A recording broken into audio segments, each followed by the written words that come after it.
Relationships are hard. All of us are trying to perfect our relationships every single day.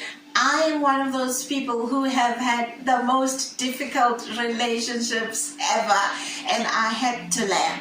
Today we are talking relationships, everything relationships, about relationships with our family members, our friends, our networks, just relationships.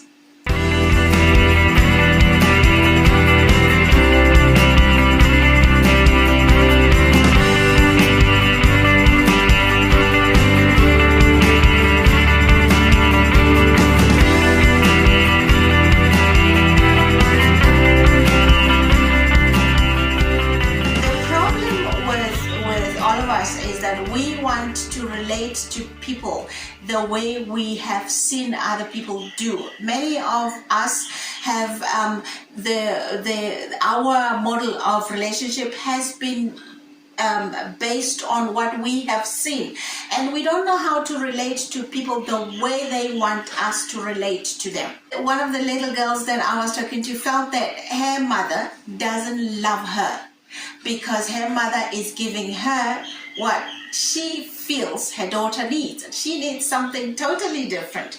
And that brought me to my little girl. My grandchild wanted her mother, and I just wanted her because I loved her and I wanted her to stay with me, and until she started saying, I am her mother. And I said, okay, we need to give her something that she wants. Many times we don't understand what people need. We want to give people what we believe they need or what we needed. Many times it's what we needed when we were their age. We raise our children to correct what we found wrong in our relationships, the things that we didn't like as we were growing up, and so we want to perfect that on our children. Meanwhile, that's not what they want. My 3 children have wanted different things, and I was giving them what I thought they wanted until I learned that these are individuals. These are unique human beings with unique needs, and they needed to be raised like individuals with unique needs. And so how you speak to them, what you give them, their needs, deep needs, are different. So you need to understand what people need and give them what they need. The other thing is why we are with certain people.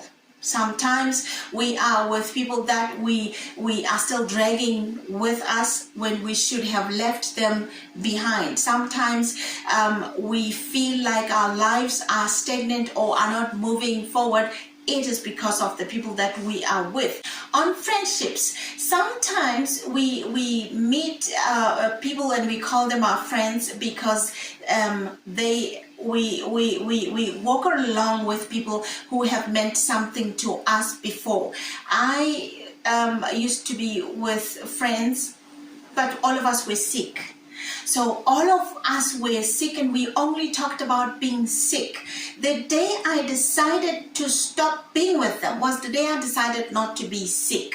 Usually when you hang around a certain group of people, you end up being like them. This is something that we really don't want to admit, but it is true. You are exactly like the people that you hang around with. The other thing is your life has to grow, and when your life grows and you progress in life, you have to also evaluate your relationships, and you have to leave some, and you have to learn to understand which of the people do you still need where you are going. And you don't have to be mean or just to be cruel to them. Sometimes you have to let them know that for where I'm going, I really need to walk alone, or I can't always hang around you guys. And it is important to understand that you cannot always be with the same group of people when you want to grow. You need to leave them. And the reasons for being with people have to always be evaluated. Just because you have had experiences with them in the past doesn't mean you still need them in your current. Some of the relationships are holding us back. Some of the relationships that we are loyal to are not taking us, and we miss our purpose sometimes because we are holding on to relationships that are dead. We are trying to resuscitate relationships that have long lost their sell by date. If it is dead, don't try to raise it up, don't try to resuscitate it, leave it behind. But you don't have to talk bad about the people that you are leaving behind. They would have been important in your life before, so be nice to them, but move on. Don't hold on to people. With relationships with families as well.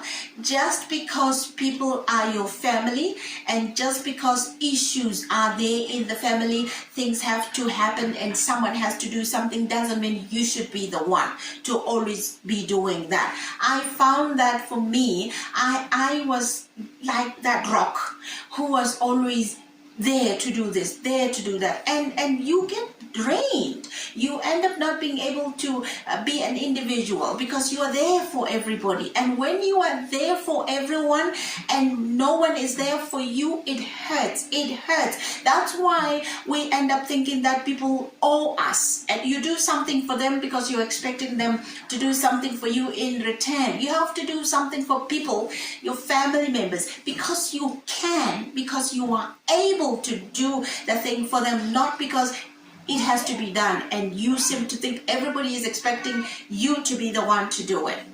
So that is that. Do you sometimes find yourself in a relationship where you are thinking, I don't want to be in this relationship and I don't know how to get out of it? It happens many times.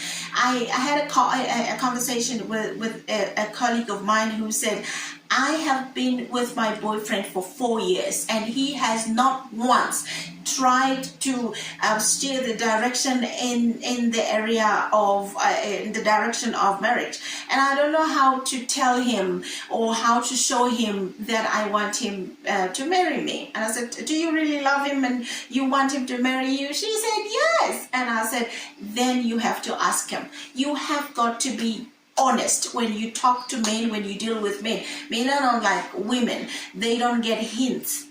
Sometimes they will.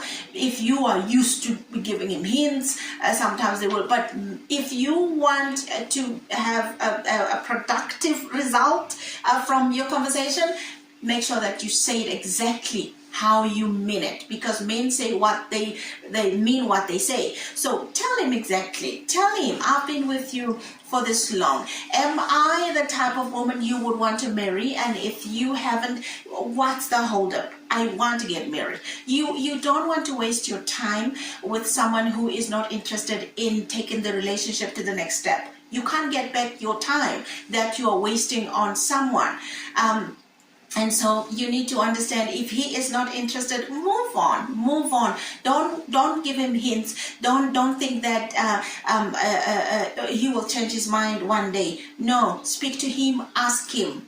Okay, so you need to learn to talk and learn to ask for what you want, and don't just settle for whatever is available. If he's not the only man around, and the friend that you have is not the only friend that you have, if he puts you down, if a person puts you down, you don't have to be with them. You can go and you can be on your own for some time until you are okay. Again, when a relationship ends, you don't have to jump quickly into another relationship. Find yourself, heal from the old relationships.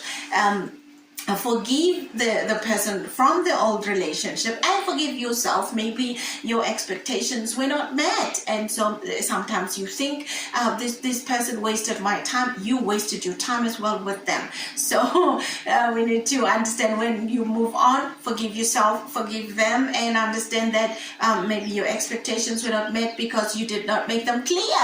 So make sure that always you make your expectations clear, because not everybody can read minds. Yeah, so those are relationships for now. We will talk some more about relationships in the next time. Let me know what your thoughts are. I want you to tell me, give me your ideas of your relationships. How are you handling yours? What is working for you? And what do you find frustrating about your relationships? And let me know how you end your relationships. Because I'm very honest. I tell people, I'm done. I think our relationships has reached its sell-by date. So that sounds very mean to some people. I believe in honesty. So I think it's better to have somebody once and get it over and done with. I'll see you again next time. You guys, please don't forget to share and please subscribe. I do love you. The details of my website are below, and I will talk to you again soon. Next, we are going to discuss identity. All of us need to know who we are, right? Yes. Okay, I'll see you again soon. I love you lots. Bye-bye. What do you say when they ask you at an interview, tell us about yourself? What do you say when you meet your dream man, your dream woman, and they ask you, tell me about yourself? Do you know who you